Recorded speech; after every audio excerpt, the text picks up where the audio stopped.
میخواهم در این ویدئو درباره قدرت مهربانی، فداکاری یک پدر و اراده یک پسر به شما بگویم که چگونه یک عمل کوچک میتواند آینده ای را تغییر بدهد. تقویم هر روز تاریخش را تغییر میدهد، اما گاهی اوقات یک تاریخ تقویم را برای همیشه تغییر میدهد. سلام دوستان و همراهان گرامی، لطفاً چینل ما را سابسکرایب نمایید و با لایک و کامنت های زیبایتان از ما حمایت کنید و در ادامه با ما همراه باشید. این داستانی پسری به نام روحید است که از یک خانواده بسیار فقیر می باشد. وقتی او تنها 6 ساله بود، مادرش را از دست داد. از آن روز تنها پدرش بود که او را بزرگ کرد. پدرش در یک کارخانه فولاد سخت کار می کرد و فقط یک درآمد بخور و نمیر داشتند. حتی در آن شرایطی سخت، او اطمینان حاصل می کرد که روحید به مدرسه برود. او کمتر غذا می خورد، پول پس انداز می کرد تا اینکه بتواند پول شهریه مدرسه روحید را پرداخت نماید. روحید حالا 13 ساله بود. او در چنین سنی کمی یاد گرفته بود که از خانه مراقبت کند. هر روز ساعت 4 صبح بیدار می شد. برای خودش و پدرش غذا می پخت و بعد به مدرسه می رفت و پدرش نیز به کارخانه فولاد می رفت. زندگیشان سخت بود، اما هرگز شکایت نمی کردند. یک روز عصر وقتی پدر به خانه آمد، دید که دود تمام کلبه کوچکشان را پر کرده است. چوبی که روحید برای آشپزی استفاده می کرد تر بود و درست آتش نمی گرفت. اتاق پر از دود بود و روحید به شدت سرفه می کرد. پدر با عجله به سمت او رفت و او را بیرون کشید و خطاب به او گفت: به خودت نگاه کن، چشمهایت سرخ شده، سرفه می کنی، چرا آشپزی می کنی؟ من خودم آشپزی می کردم. اما روحید لبخند زد و گفت: نخیر پدر، شما تمام روز کار می کنی، خسته می شوی. من نمی خواهم تو هم کار کنی و هم کارهای خانه را انجام دهی. من زودتر از مدرسه می آیم، پس آشپزی و دیگر کارهای خانه را خودم انجام می دهم. پدرش تحت تاثیر حرفهای روحید قرار گرفت.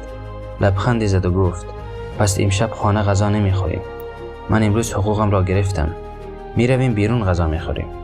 آن لحظه نادر شادی در زندگی آنها بود. روحید خیلی باهوش و سخت کوش بود. حتی پس از انجام تمام کارهای خانه همیشه در صنف درسی در درجه اول قرار می گرفت.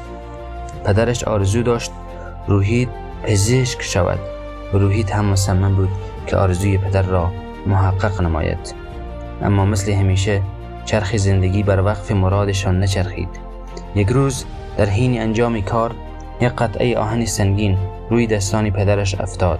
جراحت به حد شدید بود که پزشکان مجبور شدند هر دو دست وی را قطع کنند. پس از 5 ماه پدرش شکسته، ناامید و رنجور به خانه بازگشت و ناامیدانه گفت: آرزوهای زیادی داشتم. اول مادرت را از دست دادم و حالا دستهایم را. فقط میخواستم پزشک شدنی تو را ببینم، اما حالا احساس میکنم این آرزوی من نیز به واقعیت تبدیل نخواهد شد.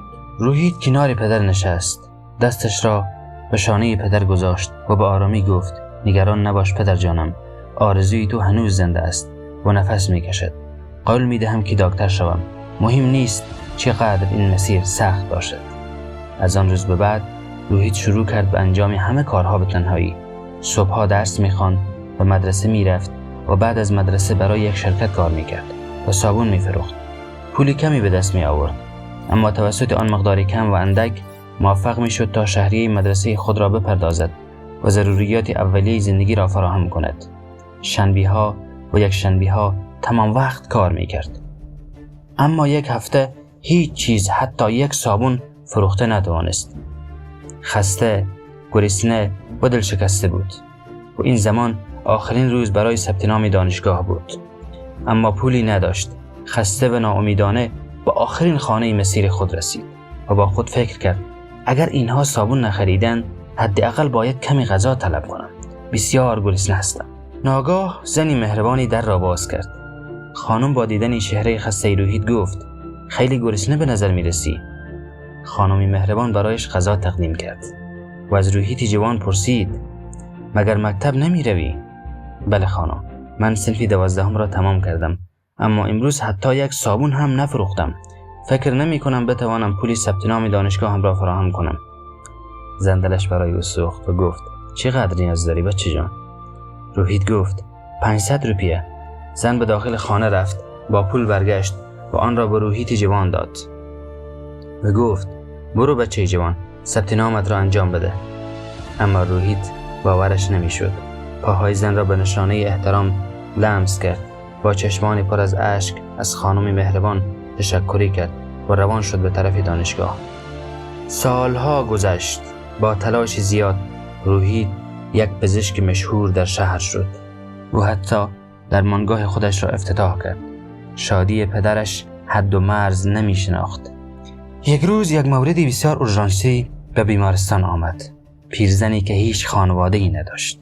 در نهایت تشخیص بر این شد که این مریض بیماری سل دارد و یکی از ریه‌هایش کاملا از کار افتاده است.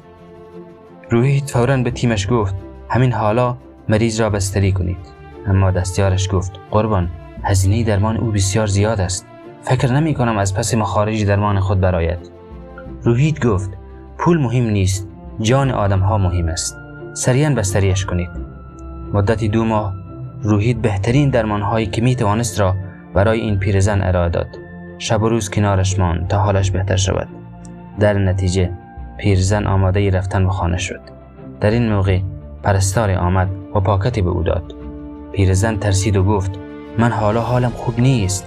چطور می توانم هزینه هایم را پرداخت نمایم؟ او با آرامی در پاکت را گشود، اما خبری از صورت حساب نبود.